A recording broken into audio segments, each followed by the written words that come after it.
jeunes gens, aujourd'hui on va parler poisson, on va parler koi hein, évidemment, on n'est pas là pour autre chose. Je vais essayer de vous montrer la différence entre un mâle et une femelle. Comment reconnaître un mâle d'une femelle. Donc là vous avez deux kohaku. Ici le mâle, là la femelle. Ce qu'on peut observer comme ça d'un seul coup, là, en premier abord, la femelle a un corps un peu plus large que le mâle. Ça c'est une contrainte purement physiologique, hein. La femelle doit porter les œufs, donc elle doit être amenée à pouvoir s'élargir quand elle les a. Ensuite, sur un plan purement visuel, on peut observer également les nageoires. En général, les nageoires chez les mâles sont plus pointues. Les nageoires pectorales, hein, les deux nageoires qui sont devant, sont un peu plus pointues que sur les femelles. C'est pas toujours évident à l'œil nu, hein, c'est pas toujours, c'est pas écrit dessus. Hein. On peut avoir des doutes. Une autre approche, après, c'est le premier rayon de la nageoire pectorale, le gros rayon ici. Ici, on sent qu'il est assez épais. Et là, il est quasiment inexistant. Chez le mâle, donc, il est plus épais que chez la femelle. Après, il faut retourner les bêtes. Donc là, vous avez le mâle. Hein, voilà. On va espérer qu'il veuille bien se laisser faire. Voilà. Donc là, vous avez la partie génitale de l'individu.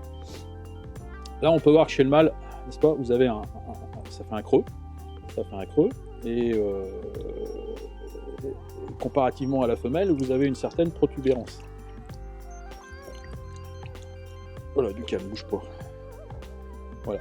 Alors, chez la femelle, vous voyez, c'est pas aussi creux. Et on peut voir l'orifice génital qui est perpendiculaire à l'axe du poisson. Vous voyez, ici. Donc là c'est une femelle. Voilà.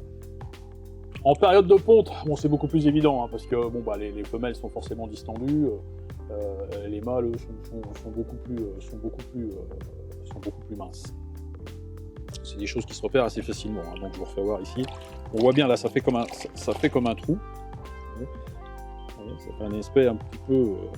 et la fente se situe parallèlement à l'axe médian du poisson. On voit ici la fente de l'orifice génital. Voilà.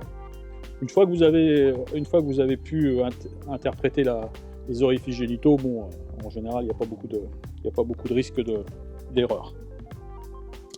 Bon voilà, c'est simple, c'est succinct, mais j'espère que ça vous a aidé à appréhender le problème. Il y a aussi également sur les nageoires, parfois chez les mâles, les nageoires sont un peu plus colorées, les nageoires pectorales sont un peu plus colorées que chez les femelles. Chez les femelles, elles ont tendance à être un peu plus claires, un peu plus transparentes que chez les mâles. Voilà. Ça, c'est des choses qu'on voit, mais qui donnent pas toujours un résultat à 100%. Hein. Vraiment, le résultat, c'est vraiment pouvoir observer cet appareil génital et voir cette fente transversière chez les femelles. Voilà. Vous voyez, c'est toujours un peu plus bombé. Voilà. Je me répète. C'est l'âge.